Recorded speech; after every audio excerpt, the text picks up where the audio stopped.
Special guest with us in the booth there. Brian Cain is with us. And Pat, I know, friend of yours. Brian, it's good to have you with us. Glad to be here. It's an exciting game so far. Beautiful Sunday here in Waco. It is beautiful. All right, you could do this better than either of us could. Tell us exactly what you do with Baylor baseball. Sure. What I do with Baylor baseball is essentially strength and conditioning, but for the mind. We talk about playing the game one pitch at a time, having routines so that they're able to play their best when it means the most, which is at this time of the year. It's really a system for being at your best and how to think, how to compete, and really be consistent.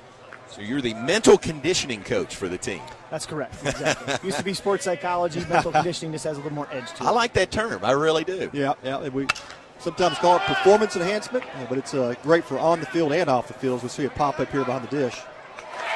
It is, it's really trying to teach them the life skills through the game of baseball. Not only going to help them perform better between the lines, but also, when they graduate and they move on. And, a great player like Cal, too, who's playing third base and has a chance to play maybe in his last home game here at Baylor. Just handling some of those emotions that come with that on the senior day, knowing that this may be the last time you get to play in this great ballpark.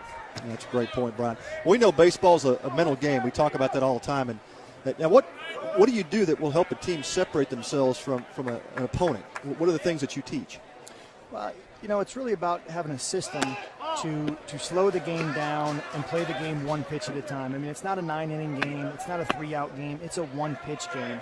And if you watch a guy like Ryan Smith here, you're going to see him take a deep breath as he steps on the rubber, and then again as he comes set right there. And what that deep breath allows him to do is play the game at his pace. I don't know if I'd use the word relaxed. I think it's more of a relaxed intensity, or a controlled rage. I mean, they're out there competing and they're locked in, but you got to be in control of yourself before you can control your performance. So I try to talk more about self-control than maybe relaxation, and the deep breath is really what gives you that self-control. You have some keys that you really teach these Baylor baseball players. What are some of the keys that you use with these guys? Talking about just going one pitch at a time and to anticipate adrenaline and anticipate adversity. And if you look at the last inning, there's a ground ball to Cal Tui. He's going to make that play 95 out of 100 times. He's one of the top third basemen in all of college baseball. But what happens? He makes an error. He's human. Well, what happens is you see Ryan Smith saying to him, hey, so what, next pitch? He then gets him the next one on a jam shot ground ball and then gets out of the inning. And it's those championship teams, they're able to pick each other up like that and not let a little bit of adversity snowball. I think that So What Next Pitch is the title of some book I've heard about recently. Yeah, that'd be my second book, So What Next Pitch, How to Play Your Best When It Means the Most, was a follow-up to the bestseller Toilets, Bricks, Fishhooks, and Pride, the Peak Performance Toolbox Exposed, which, features a lot of college baseball players and coaches talking about the system and what they do to play their best. Bottom of the third we go. Scoreless, Baylor and Texas, 8-9-1 hitters due up. We continue visiting with Brian Cain up in the booth.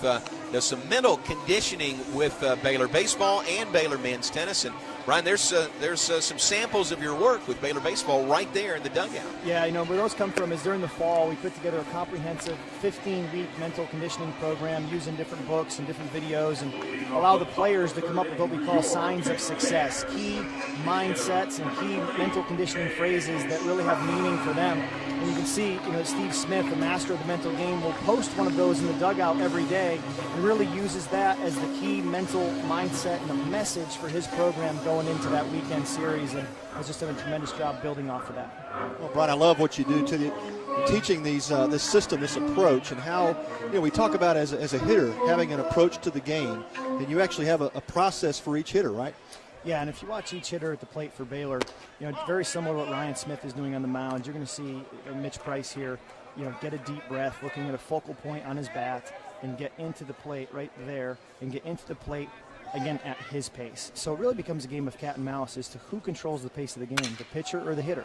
Let's talk about Brett, what he's doing Sure. here. If you look at the way Brett Doe just walks to home plate with the bat in his right hand and now his left hand where he's trying to make contact with the ball, that dominant hand position on the barrel, you'll see him clean out the box, aggressively knock the dirt off his spikes. And then as he stands in the box, he's really got what we call a big body language. One of the signs of success that Baylor uses is just get big, which means really carry yourself almost like you're a UFC fighter walking to the octagon with that big body language and that big swagger to give you that confidence. And a lot of times they look up at the scoreboard and they see 161. And for these guys playing at this level, a freshman like Doe, who's never struggled before in his career, and he comes here, looks up and sees that, he can say, I'm hitting 161, I'm terrible, or he can say, I'm hitting 161. There's no chance I'm getting out right now. This is my time. It's like Michael Jordan when he used to miss shots. What did he say?